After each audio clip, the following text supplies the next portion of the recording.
Pero en épocas de grandes señales, en épocas de avivamiento como el que va a haber, se pone más estricto el asunto. Entonces ya solo el santificado es usado.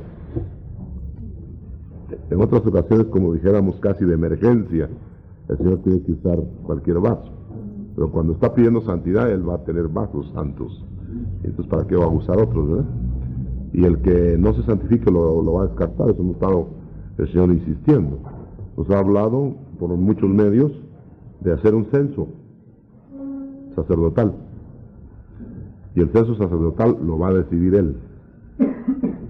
Va a decir: usted sí es sacerdote, oficie, usted fuera. Usted no es sacerdote, usted vaya, santifíquese, usted haga tal cosa, y usted sí, entre. Y se van a ver las genealogías, a ver cuál es el origen de su sacerdocio. Amén. Bueno, vamos a estudiar, a seguir estudiando, porque me corresponde este otro día también. Mi hermano Jorge está fuera de la ciudad. Entonces vamos a estudiar, continuando al estudio del Espíritu Santo, el ministerio. Vamos a estudiar ahora lo que podríamos llamarle los hechos del Espíritu Santo. O sea que vamos a estudiar escogidamente, bajo dirección del Espíritu, el libro de los Hechos, pero no corrido, sino que vamos a ver qué el Señor nos muestra, porque ese es el libro que se debiera llamar no los Hechos de los Apóstoles, sino los Hechos del Espíritu Santo. Es lo que el Espíritu Santo empezó a hacer y sigue haciendo con el Cristo ya ascendido. Estos hechos del Espíritu Santo nos pueden servir para, no solamente para ver cómo ellos caminaban, cómo predicaban, cómo ministraban, sino también para ver cómo ellos adoraban, cómo alababan, cómo se reunían, cómo eran los cultos. Y ahí está todo, de tal manera que nos va a servir de manual para que nosotros nos ajustemos a ese patrón. La palabra, dice el libro de los Hechos, la Biblia, crecía y se multiplicaba en el 12:24, en medio de todos los problemas que surgían, ¿verdad? O sea que la palabra no se multiplicaba ni crecía porque no había problema, sino que crecía y se multiplicaba a pesar de los problemas. Vamos a tomar como base el verso 11 del capítulo 2 de los Hechos. Dice así: cretenses y árabes, les oímos hablar en nuestra lengua, o en nuestras lenguas, las maravillas de Dios. Repito: cretenses y árabes, les oímos hablar en nuestras lenguas. Esta es la Torre de Babel, fea porque era fea, ¿eh? Bueno, ahí está la Torre de Babel. Esta es la organización humana.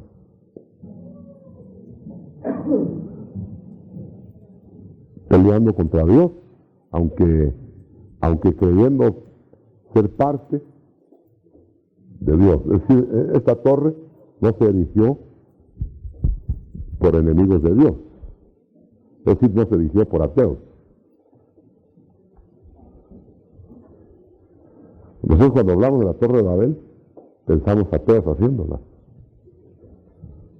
oponiéndose a Dios y todo. No, hermano, no eran ateos, era gente que conocía a Dios. O sea que la Torre de Babel es el sistema religioso humano. Y usted sabe que finalizó en una confusión ¿de qué? De lenguas. Confusión de lenguas. ¿Sí? Es el capítulo 11 de Génesis. Confusión de lengua. Muy bien. Pues exactamente lo inverso es lo que vamos a ver ahora. El verso que leímos. ¿Qué está sucediendo ahí? Cretenses y árabes en la misma lengua. O sea, la diversidad de lenguas se van a poner en una lengua. Al revés. Porque este es el clímax de la edificación de la torre, del organismo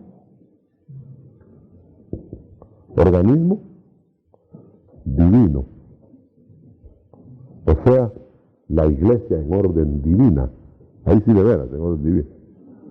O sea, el plan de Dios para que la confusión religiosa, gestada desde los días de la Torre de Babel, culmine en la unión de lenguas para hablar las maravillas de Dios y para alabar y adorar a Dios. De estas figuras se ha servido el movimiento ecuménico para su manera, porque dicen que ahora va a haber una unidad, pero según ellos va a ser de este mismo tipo. Pero la unidad sí es cierto que se va a realizar, pero es de este tipo, espiritual. Y claro, ellos van a hacer siempre su torrecita de Babel. Pero van a hacer no torrecita de Babel, sino torrecita de papel. Y se las van a destruir. Así que vamos a navegar, no en esto, porque esto no nos interesa. Eso se va a quedar en esto. La reestructuración de la unidad del pueblo cristiano para alabar y adorar a Dios. Y para eso nos vamos a servir de los hechos del Espíritu Santo. No los hechos de las iglesias, ni los hechos, ni los anales de las iglesias, porque las iglesias más se parecen a esto, sino los hechos del Espíritu Santo. Nosotros no podemos tomar como modelo ninguna iglesia, sino la iglesia que estructuró el Espíritu Santo en los días primitivos y que está escrita en la Biblia. Lo primero que vamos a ver es, a la luz de esto, que dice en el capítulo 1 de los Hechos, verso 2, que el Señor Jesucristo ya estaba listo para ascender al cielo y empezó a dar mandamientos, dice el verso 2, por el Espíritu Santo. ¿Por qué dirá que dio mandamientos por el Espíritu Santo? Y entonces antes de este momento, ¿por quién los daba? Porque dice que dice, después de haber dado mandamientos por el Espíritu Santo a los apóstoles que había escogido, empezó ahí, empieza a narrar, o sea que ahora ya que va a ascender, va a dar órdenes por el Espíritu. No quiere decir que él no dio antes órdenes por el Espíritu, pero quiere decir que antes de la glorificación, las órdenes las daba como el Hijo de Dios, como la segunda persona de la Trinidad. Aunque él trabajó por respaldo del Espíritu Santo en todo, ya cuando él fue glorificado, entonces las órdenes eran directamente por el Espíritu Santo, porque ahora el Espíritu Santo iba a tomar el control, porque él se iba a ir. Entonces el control lo iba a tomar el Espíritu Santo, en primer lugar sobre los apóstoles, pero sobre los demás discípulos, pero nótenlo, iba a tomar nada más control desde él ascendido como cabeza, Pero las órdenes de la cabeza tenían que llegar por el Espíritu Santo a los que tenían Espíritu Santo. No iban a llegar órdenes a impíos ni a ninguna gente que no tuviera el Espíritu Santo. Por eso fue que el Señor no podía ascender sin antes dar el Espíritu Santo. Empezó dándoselos a los apóstoles. Porque los apóstoles no habían subido al aposento alto. Ellos habían sido anunciados, aquí se les dice, ustedes van a ir al aposento alto, pero eso no había sucedido. Entonces el Señor por eso fue que sopló, en el capítulo 21 me parece de San Juan, sopló el Espíritu Santo a los apóstoles. Él no sopló el Espíritu Santo a todo el mundo, ni a todos los discípulos, sino solo a los apóstoles, a 11. Y así que sopló el Espíritu Santo, desde luego, después seguramente fue habilitando otros que llegaron al aposento alto, porque al aposento alto no llegaron 11, llegaron 120. Entonces fue soplando, conforme él les iba dando vida. Entonces los tienen habilitados para que cuando vengan las órdenes de él por el Espíritu Santo les llegaran, si no, no les hubieran llegado. Por eso es que no hay nadie que pueda recibir órdenes de la cabeza sino por el Espíritu Santo que esté en él. Eso es interesante, hermano. Esa es la razón por qué la gente que no tiene el Espíritu Santo se aburre con esto, porque las órdenes no son para él. Y si alguien se va a aburrir es porque no son para él las cosas. Pero el que son para él se las bebe, se las come. Es exactamente como que repartiéramos aquí una carta que va dirigida para otra persona. Y usted la lee, pero sin interés. Pueden ser bellezas que diga ahí la carta, pero como no son para usted las lee y dice, dichoso aquel uno, o a lo mejor hasta se pone bravo. Pero si son dirigidas a usted se las bebe y usted las lee, porque dice, porque somos egoístas siempre, hermano, interesadazos. Pero lo que yo quiero decirles claramente es que la cabeza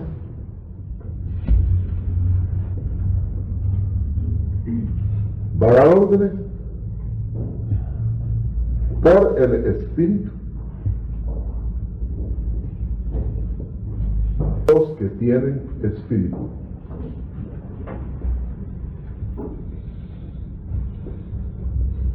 Eso no quiere decir que Dios no pueda actuar sobre personas que no tienen Espíritu, pero no en esta forma. Por ejemplo, a Faraón, a Herodes, a Nabucodonosor les dio sueños, les dio revelaciones, pero es en otra forma. No es porque tienen Espíritu, porque Dios al fin y al cabo es dueño de todo, es soberano, Él puede hacer como quiere, pero el orden que quedó es que la columna que nosotros tenemos que seguir es, primero, Dios Padre. Segundo, enseguida, Dios Hijo. Padre, ¿bien? Esa cadena la podemos ver muy claramente, para no buscarla mucho, en Apocalipsis 1.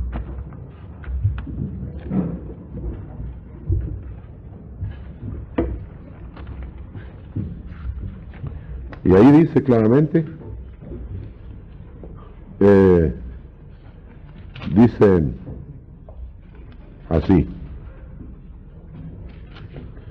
la revelación de Jesucristo que Dios le dio. Mire, revelación de Jesucristo que Dios le dio.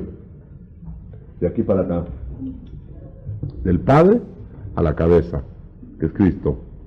Luego dice, para manifestar, se la dio, dice, para manifestarla a sus siervos, las cosas que deben suceder pronto, y las declaró enviándolas por medio de su ángel.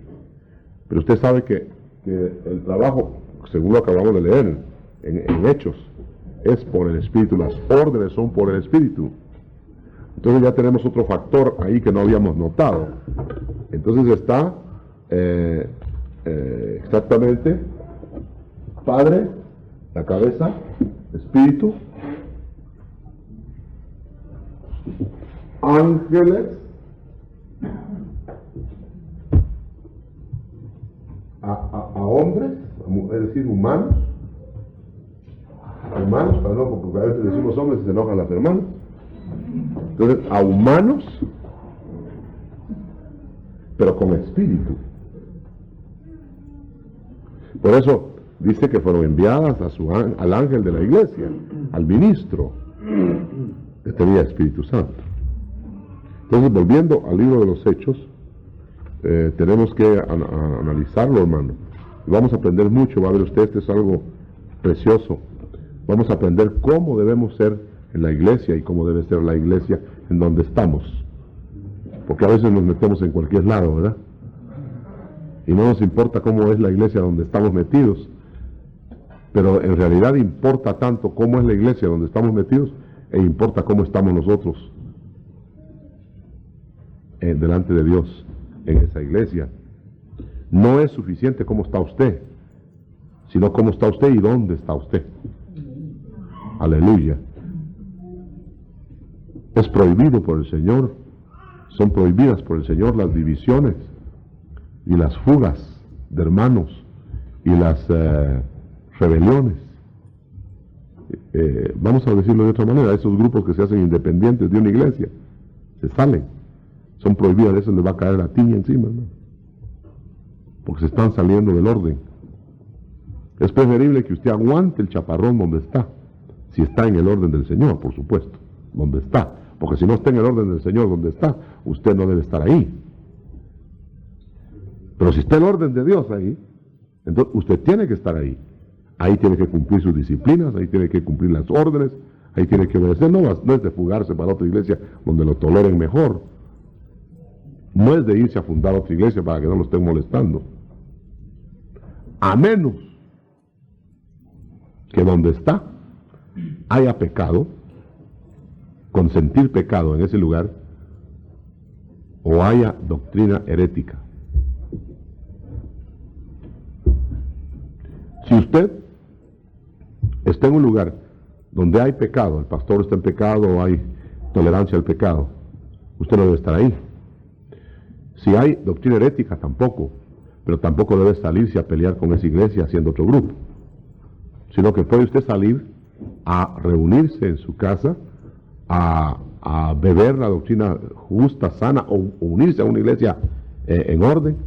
Pero si usted se queda en casa y llegan, que el Señor le manda gente para que usted se goce con ellos, entonces eso es bíblico. Siempre y cuando el motivo por el cual usted se despegó de la iglesia original es por pecado o herejía. Si no es por eso, le va a caer, todos los juicios de Dios le van a caer si usted está haciendo esas cosas. Aunque esté alabando y haciendo como que adora al Señor. Porque el Señor no quiere, no es de desorden, Él no quiere desorden. Es como, por ejemplo, digamos, hay gente que en una iglesia le ponen disciplina o lo norman y no aguanta y se va a otra iglesia. Allá hasta de copastor lo ponen. Si no aguanta la disciplina en la iglesia original, el Señor lo suelta, lo desampara. Es como que si usted entiende, hermano, que entonces si fuera así si esto fuera correcto, lo que decimos, que la gente se vaya y no le pasa nada, si fuera correcto eso, sería como que nosotros tampoco podríamos corregir a nuestros hijos. Le vamos a dar una zurra, una buena chicoteada al muchacho, y sale corriendo y dice, me voy de mi tía, y su tía lo ampara por todo el tiempo que pase la ira del padre. ¿Cuándo se va a educar ese muchacho? Por causa de la tía. Y hay muchas tías. O si no, se van de la abuelita, etcétera. Usted sabe, ¿verdad? Entonces, ese muchacho, lo que se va a crear es un monstruo, un delincuente en potencia. El muchacho que va a ser recto y correcto se aguanta en la casa, hermano. A menos que ya el padre sea un loco, ¿verdad? A menos que el padre esté desviado, pero entonces ya tiene derecho de que las autoridades lo separen de ahí y que los padres los metan al manicomio. Pero si no es así, tiene que sujetarse. Igual es en la iglesia. Esa es una lección de sujeción. Entonces, volviendo al punto del verso 2, 1-2 de Hechos. Después de haber dado mandamientos por el Espíritu Santo, ¿a quién o a quiénes? A los apóstoles. Hermano, de aquí deriva la necesidad de una cobertura apostólica. El Señor no va a dar órdenes, sino a través de los apóstoles.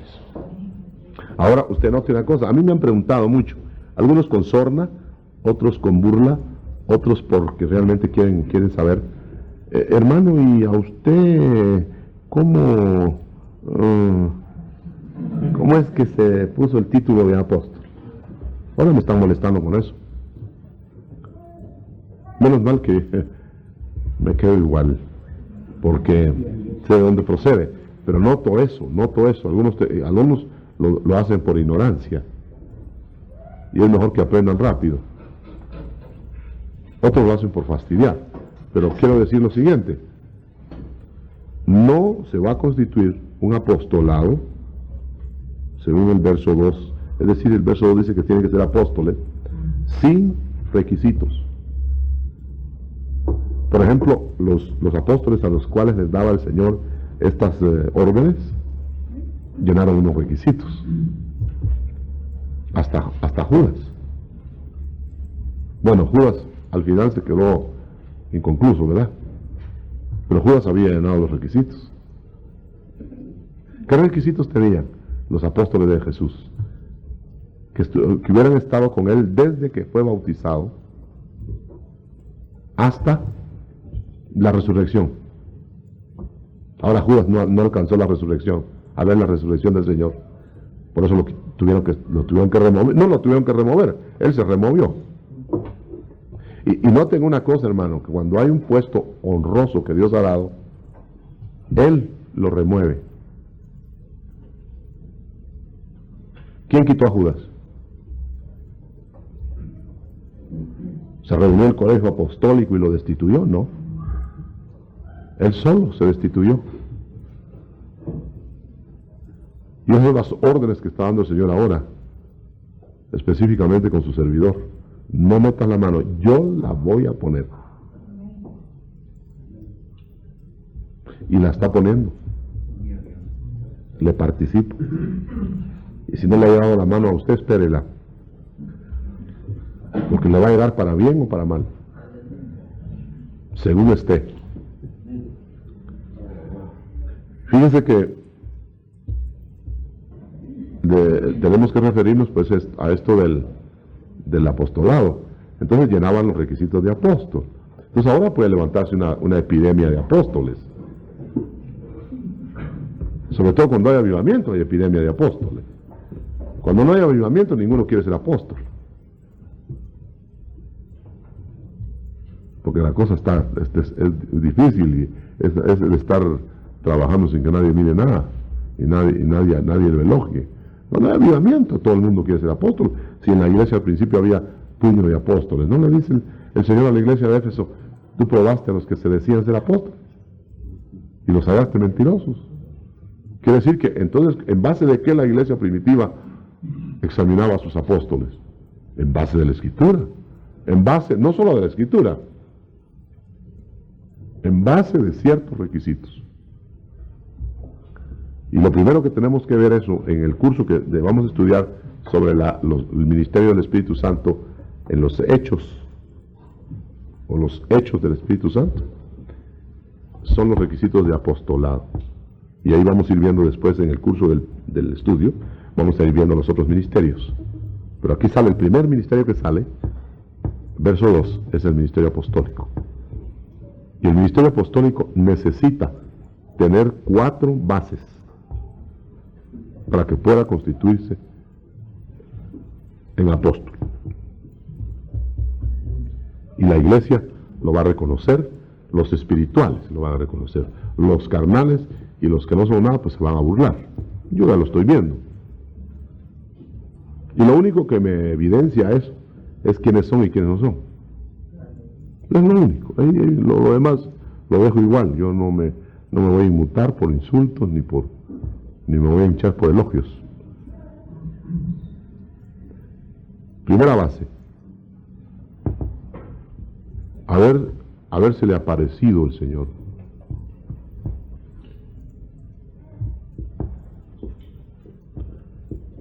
Habérsele aparecido el Señor, no verlo en visión, aparecido.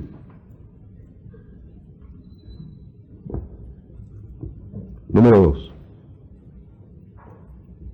Haber sido constituido en un carácter apostólico.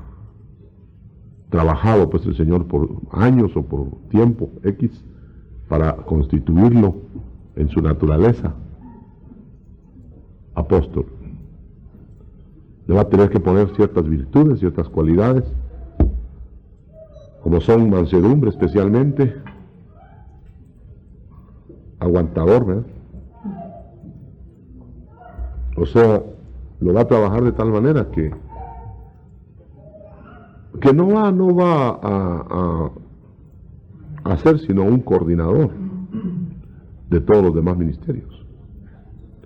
¿Usted se imagina lo difícil que es que una persona humanamente pueda congeniar con todos los caracteres? ¿Es humanamente imposible? Pues el primer carácter que le da el Señor al apóstol es que se lleva con todos los caracteres. Si alguien es bien enojado, lo sabe llevar. Si alguien es explosivo, lo sabe llevar. Si alguien es bien manso, lo sabe llevar. Y lo sabe juntar también. Por eso fue que el Señor Jesús, que es el apóstol de los apóstoles, el modelo de los apóstoles, juntó a la mesa gente tan diferente, ¿no? Hasta Judas estaba en la mesa. Manso estaba Judas. Pedro, cuando estaba el Señor, estaba callado, aguantándose de hablar. Lo único que los uniformaba era el Señor. En cuanto se despegaban del Señor, empezaba ya Pedro. ¿Qué estás hablando, Pedro? Le decía, Señor, perdona. No, solo... Y a Juan, carácter diferente, el Señor le tenía que decir, ¿y cuándo hablas, Juan? Solo recostado con él. ¿Y cuándo hablas, Juan? Y a otros diferentes caracteres. Pero usted se fija que todos estaban juntos, en armonía, mientras estaba el Señor. En desarmonía, cuando el Señor se les despegaba, o más bien ellos se despegaban del Señor. Y esa es una lección. Nosotros en las iglesias del Señor, no estamos hablando de iglesias falsas, en las iglesias del Señor vamos a estar en armonía mientras estemos pegados al Señor, pero como ninguno está pegado en la misma manera, es decir, no estamos todos en el mismo pegamento, o digámoslo de otra manera, no estamos a la misma distancia todos. Entonces los más distantes, que son los más carnales, se van a pelear con los más cercanos. Nunca se van a comprender. Siempre va a haber problemas.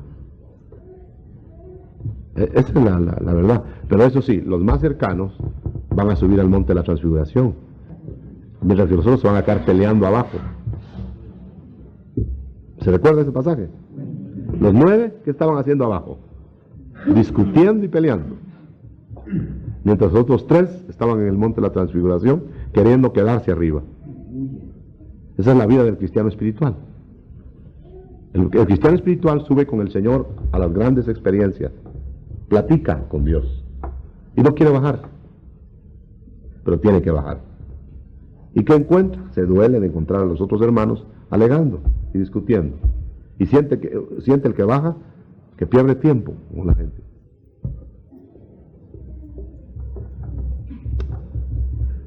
Pero no solamente suben al monte de la transfiguración, eso sería maravilloso, también van a Getsemaní.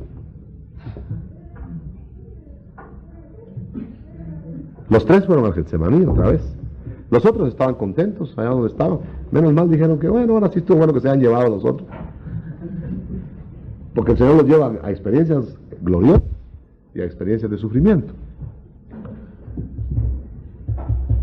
Y nosotros no damos la talla, hermano. Porque ni aún los tres que se acercaron al Señor dieron la talla.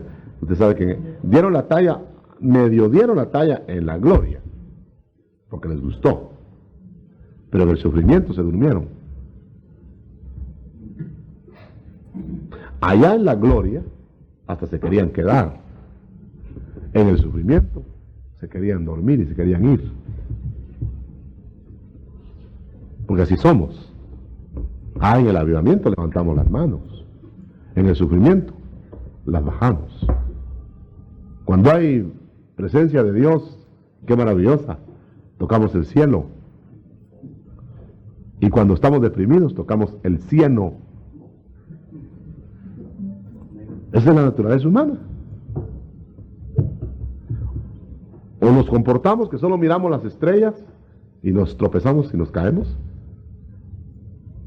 o solo miramos el suelo y no miramos el cielo.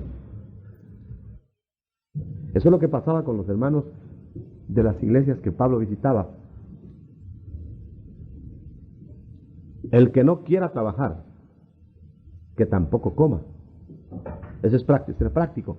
Porque había quienes decían, como ya va a venir el Señor, no trabajo. Y se cruzaban los brazos. O si no, hay gente que está al revés, solo trabajando, no le importa que venga el Señor. Ese está peor. No, los dos están igual. Porque el otro siquiera gana su sustento. Seamos reales, hermano. Por eso Martín Lutero decía, aunque el Señor venga mañana, yo siembro una ceiba hoy, decía.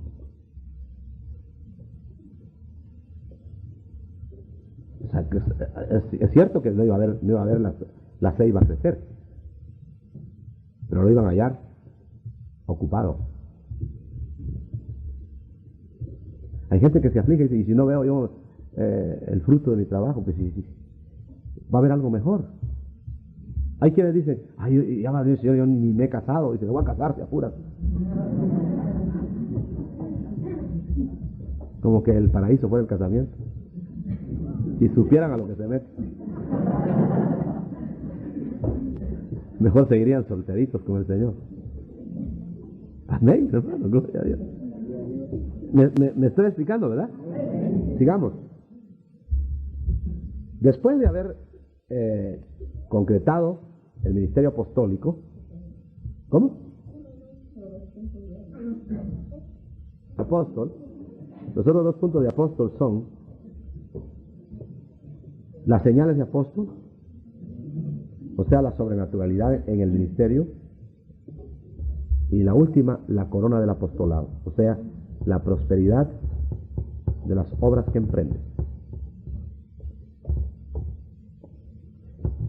Cualquiera que se ponga esas marcas puede decir que es un apóstol. ¿Cómo? Pero que él se las ponga, que él se las reconozca, puede decir que es un apóstol. Y el apostolado, igual que los otros 5 ministerios, o los otros 4 ministerios, es un trabajo, es un puesto dado directamente por el Señor. Bueno, digo directamente, no es la palabra. Dado sobrenaturalmente por el Señor. Puede ser directa o indirectamente, pero sobrenatural. Aun cuando Timoteo no fue puesto, constituido en un ministerio, digamos, directamente, lo instituyó, lo avaló Pablo, pero lo llamó el Señor por profecía y por imposición de manos. O sea, indirectamente sobrenatural. Y desde luego después vienen las confirmaciones. Entonces ahí están las 4 señales de apóstol. Y otra cosa para hablar de apostolado. Ningún apóstol comparte su apostolado con otro. Porque es una cabeza de área en una visión. Por eso es que usted encuentra que unos decían, yo soy de Apolo, yo soy de Pablo, yo soy de Pedro, ¿me entiende? Y por eso es que usted encuentra también gente que dice, pues yo no tengo apóstol, yo soy de Jesucristo. Pero no hay así. No hay una sola oveja que pueda decir que es de Jesucristo directamente. O sea, como se trata de una estructura y usted sabe que la iglesia no es una organización, sino es un organismo. Entonces, si somos células de ese organismo, ninguna célula puede decir, pues yo me quedo solo, me voy a independizar. Dígame usted qué célula se puede independizar y quedar viva. Ninguna. Entonces, de la misma manera, ningún grupo se puede independizar del organismo. Si se independiza, se muere. Y si no se muere, lo utiliza el otro. Esas son las rémoras que hay en la iglesia de Jesucristo hoy. Gente que no ha sido llamada, gente que está peleando contra el Señor, gente que está fuera de la estructura, gente que no tiene apostolado sobre sí, gente que no está cubierta.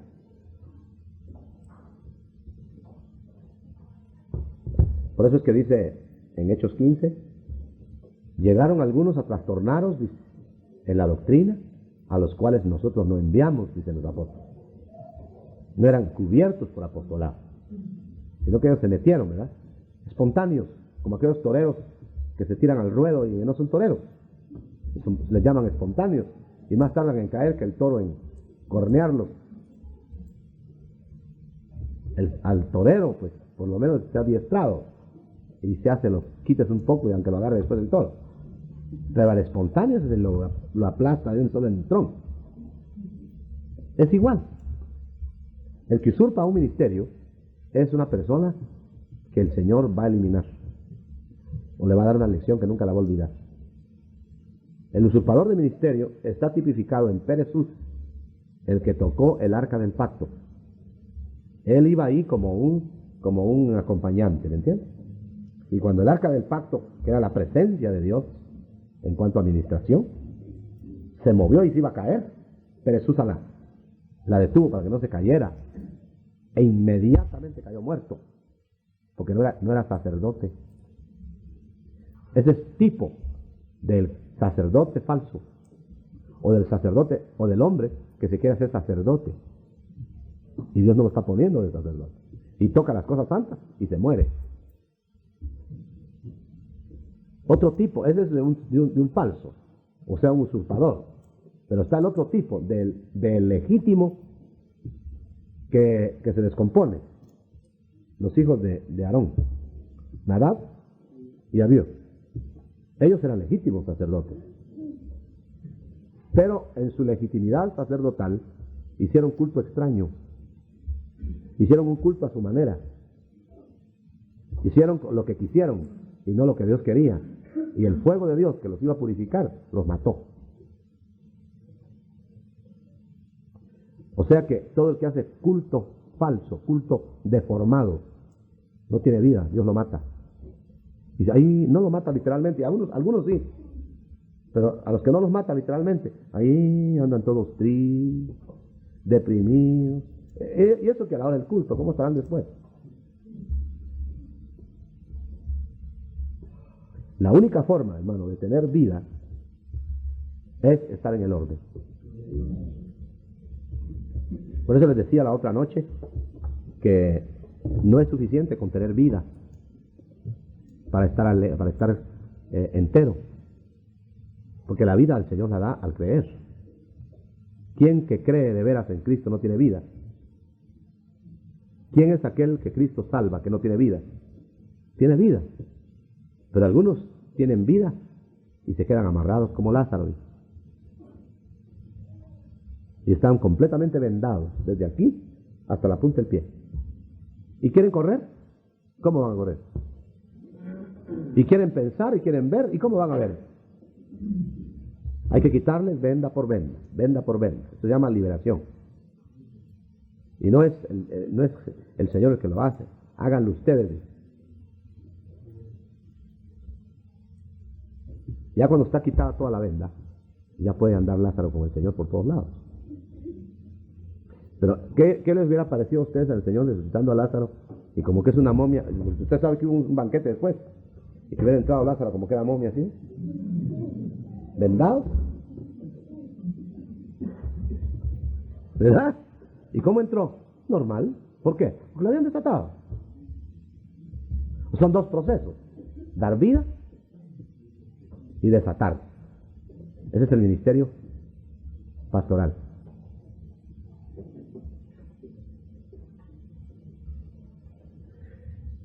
Pero vamos a seguir aquí en este orden, y ya creo que vamos acercándonos al lugar de las preguntas. En el verso 4 del capítulo 1 dice, o verso 3, dice que la primera forma o la primera acción del Espíritu Santo para elaborar la iglesia, para construir la iglesia, es aparecer, mejor dicho, darle pruebas indubitables de que Cristo está vivo al cristiano. Por eso, hermano, es que exigimos nosotros acá que usted busque lo sobrenatural, porque usted sabe que Cristo resucitó, pero si no lo ha visto vivo, es decir, no que lo tenga que ver con los ojos, si no hay hechos, y usted mire, hermano, no me cuente historias, usted va a aparecer de repente diciendo, ¿será que Cristo resucitó?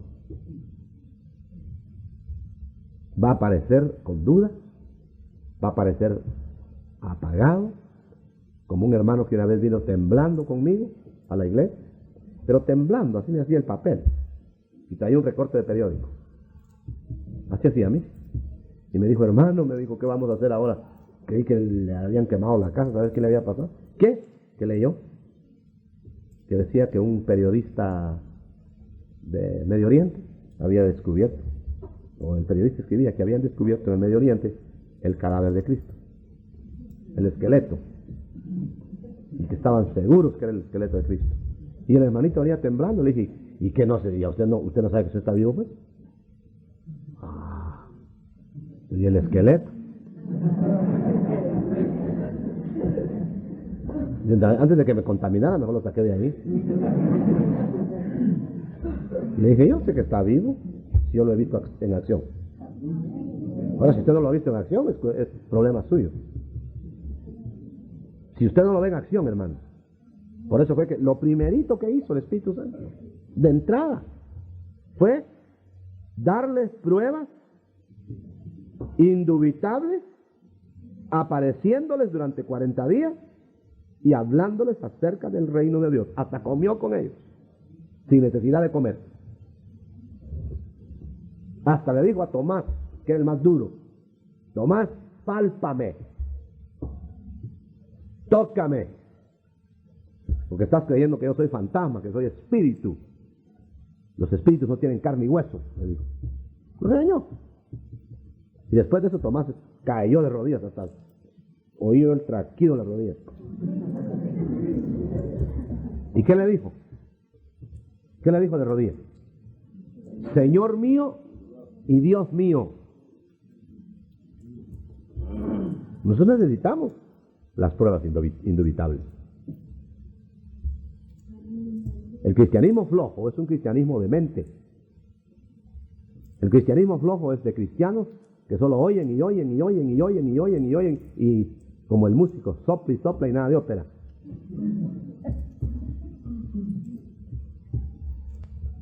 Eso tenemos que ver, hermano. Dice que la iglesia primitiva decía que podía dar testimonio de lo que había visto y oído. Pero el evangelio ahora se ha vuelto solo de oído. ¡Qué lindo mensaje! ¡Qué precioso mensaje! ¿Cómo predicó? ¡Pero qué maravilla! ¿Y qué ha visto? Nada. Dice. En la puerta de la hermosa del templo levantaron un cojo, los hermanos de la iglesia primitiva. Y así que se reunió toda la gente. Le dijeron a toda esa gente, ¿y ustedes de qué se espantan? ¿De que esté bueno este cojo? Sí, eso, como quien dice, eso debía ser, eso debían de ustedes de conocer. Pues este cojo fue levantado por Jesús, el que ustedes mataron. ¿Qué qué? Que el cojo fue levantado por Jesús, ¿sí? ¿No vieron cuando en el nombre de Jesús lo levantamos? El que ustedes mataron. Entonces, ¿qué quiere decir que está vivo? Está vivo. ¿Qué hacemos, varones hermanos? Dios? ¿Hasta ya lo están diciendo, hermano?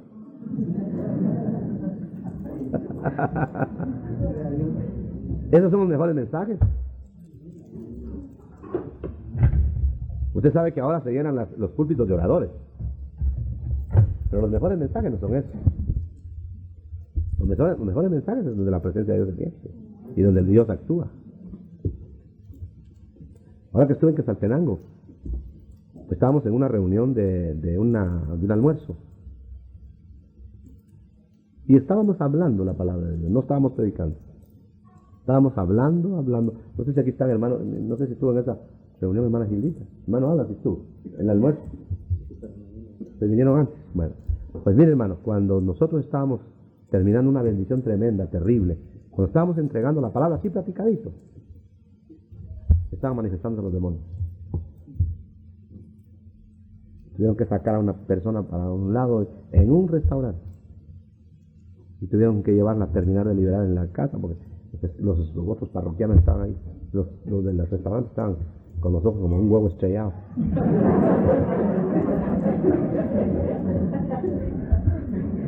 Porque el evangelio no es solo palabra. Imagínese usted que había un hermano que había llevado madera a la iglesia de allá, pero parece que la madera no la consiguió por buenos modos. Fíjese pues. Entonces el Señor mostró que esa madera no era bien habida, que la devolvieran y que la devolvieran. Y el encargado de eso no la devolvió. Pues en la madrugada del domingo se estaba incendiando la iglesia. Y cuando se incendió la iglesia, el Señor le dijo al pastor: no tengas pena, yo voy a quemar lo que no es de ustedes. Y se quemó exactamente toda la madera que no sacaron. Y cuando nada más se terminó de quemar la madera, se acabó el incendio. Y el templo se quedó intacto. Y entonces le dijo el Señor al hermano, pastor, le dijo: así voy a quemar lo que no es mío, que está dentro de las iglesias.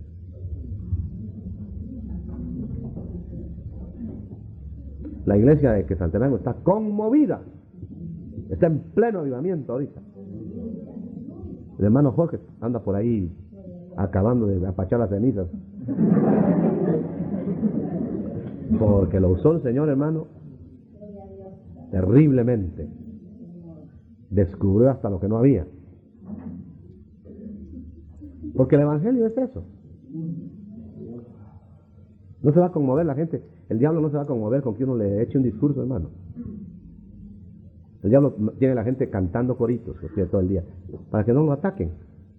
Porque con coritos no lo atacan. Le están poniendo música, ¿sí? Porque a veces ni los coritos son para Dios. No se me olvida a mí el caso de una persona que, estando en el servicio, fue liberada, fue tomada por demonios, y cuando se está liberando, dijo el diablo: yo me voy a ir de aquí, dijo, pero el presidente de jóvenes es mío, y el que está dirigiendo también, dijo.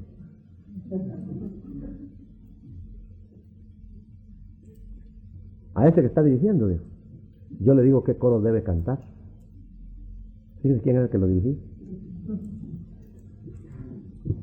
Y cuando se averiguó, el que estaba dirigiendo y el presidente de jóvenes estaban en pecado. Ese es el evangelio. Por eso es que había ananillazos y zafirazos. Y los va a volver a ver.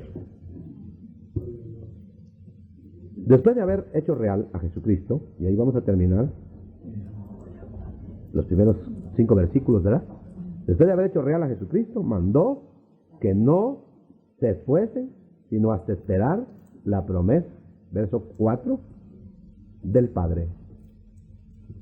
O sea que la iglesia no puede salir a predicar sin el ungimiento. ¿Cómo dice el verso? Verso 4 4.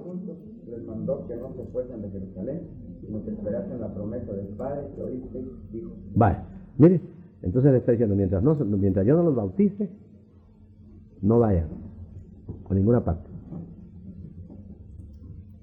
¿Qué les parece eso? Quiere decir que entonces el Señor espera que la iglesia sea ungida sola, ¿verdad?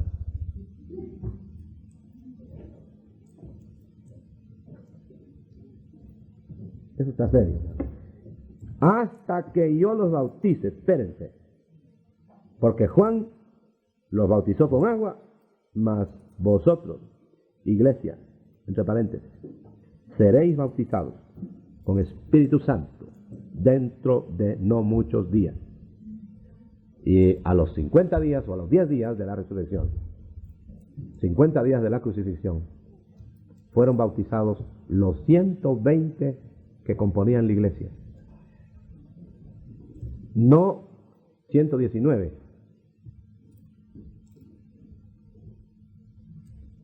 Ni 121.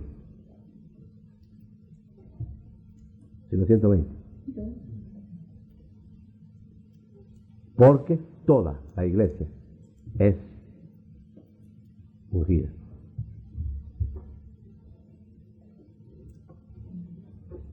O sea que hubo un momento en que toda la iglesia estaba ungida. Y cuando se fueron agregando y agregando y agregando, que empezaron a poner las teorías los hombres y empezaron a los haraganes a meterse que no se debería buscar a Dios, y los perezosos y los ocupados y todo lo demás. Entonces, no, pues no, si no te bautizas, si no tengas pena, algún día te va a bautizar. Y empezaron a relegar el bautismo. Y después terminaron negándolo. Eso es ahora, ¿verdad? Hay un chorro de gente negando el bautismo del Espíritu. Pues ahí están sin bautismo, lo único que se sacan es que Dios no los bautiza. Eso es lo único que se saca. Y ahí los va a encontrar en la venida del Señor alegando todavía que hay o no hay bautismo. Y lo único que se sacan es que se quedan sin nada. Yo voy a cerrar esto diciendo, cuando el príncipe de Samaria oyó la profecía de Eliseo, habrá comida mañana a esta hora, se burló. Y entonces recibió la sentencia. Esto va para los burladores de hoy. Recibió la sentencia siguiente. Sucederá eso que Dios dijo, pero tú no lo verás.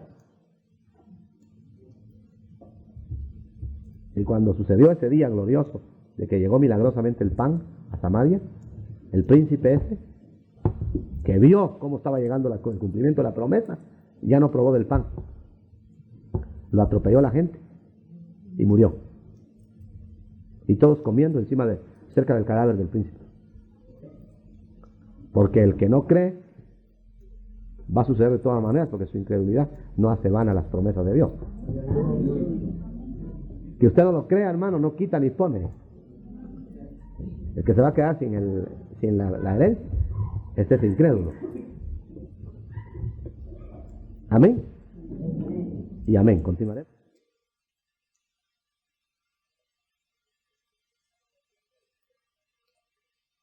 Fue el tema muy llevado, así muy continuado, y por eso quizás no van a haber muchas preguntas, como que no van a surgir dudas, presiento como que no van a surgir dudas, pero si hay preguntas, hágalas, y hágalas sobre el tema, para no diluirnos en la exposición. Hermano Juanito.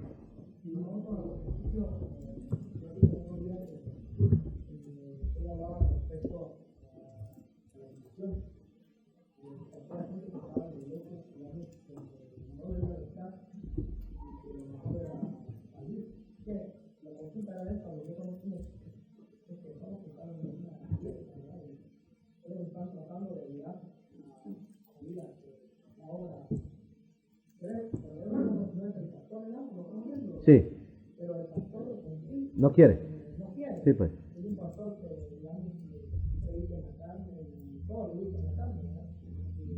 Me gusta el bistec. Ese es el pretexto para acá. Sí. Y regresan ahí.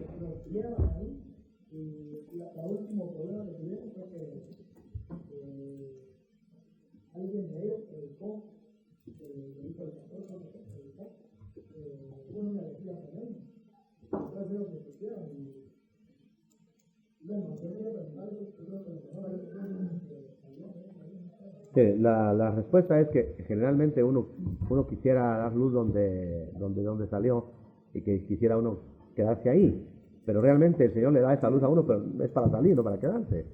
Sencillamente porque ahí no quieren. Si ahí quisieran ya les hubiera dado la luz. Lo que pasa, eso sería como que se quedaran los idólatras en medio de su idolatría con luz. Tienen que salir. ¿Por qué tienen que salir? Porque quedarse es consentir lo que se está haciendo ahí, es sancionarlo. Por eso el Señor manda que nos reunamos donde creemos lo mismo. ¿Por qué vamos a estar obligados a estar donde no creemos lo mismo?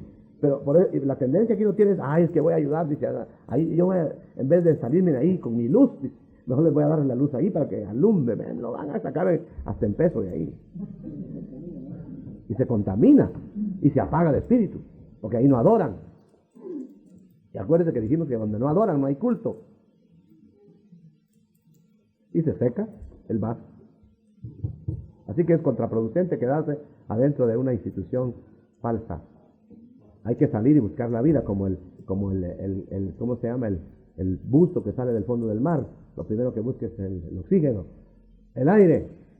Así hay que salir a buscar el aire de esas instituciones que no tienen nada de Dios. ¿Sí? ¿Diga?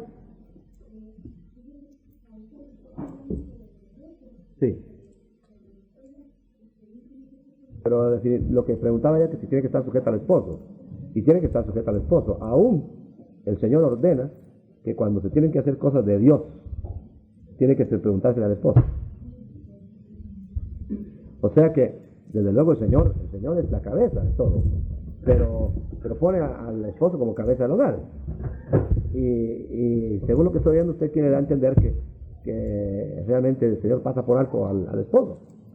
Y no, lo toma en cuenta. Ahora, claro, cuando el esposo se sale de los lineamientos de lo que estatuye la Biblia, o lo que pide el Señor, eso ya es otro problema, pero ese es problema ya no tanto de sujeción, sino problema de subversión. Ya es problema que el Señor va a tratar con el esposo, pero siempre la esposa tiene que tener sujeción. Es decir, nunca hay excusa para no tener sujeción. Entonces tampoco tendríamos que tener sujeción en la iglesia. Es que es similar. Y si alguien tiene sujeción en la iglesia, lo debe tener en la casa, y viceversa. Sí, hermana. Hermano, pero hay un caso, por ejemplo, que tenemos nosotros de una cristiana muy Sí. bonita, y el esposo, por ejemplo, la quiere obligar a que haga lugares incorrectos. No, por eso dijimos, cuando ya se sale de la normativa, entonces el Señor deja una facultad, que se llama la facultad de que el hogar se disuelva. Por el hecho que en 1 Corintios 7 dice que cuando hay tinga continua y ella no puede tener paz para buscar a Dios, no está sujeta a semejante yugo. Eso es lo que dice la Biblia. Y entonces puede romper el hogar, eso sí no se puede volver a casar.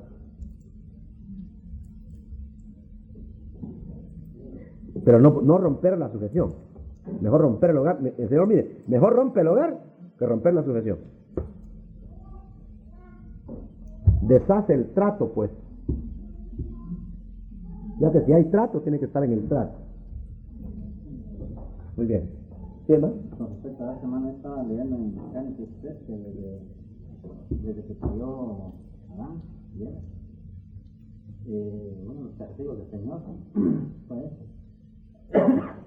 Le dijo a Eva que se le iban a multiplicar sus dolores.